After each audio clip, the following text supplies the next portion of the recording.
In front of me is Cubot King Kong Mini 3, and today I would like to show you how you can add audio or video file to text message.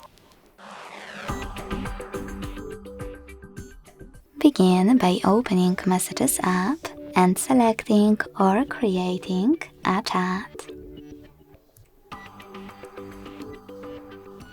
Then click on this plus at the bottom left corner.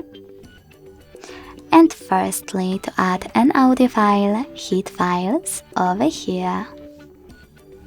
Then look for your file by hitting Audio at the top, selecting one of those apps, or clicking on those three lines at the top left corner to pick one of those sources. Either way, after finding your file, just hold it and click on Select at the top right corner to attach it. Now to add a video one, select Gallery section instead of Files.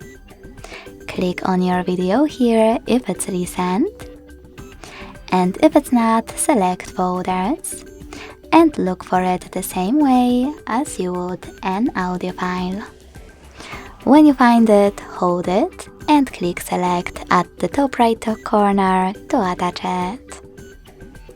Thanks so much for watching. If you enjoyed this video, leave a like, comment and subscribe. Bye!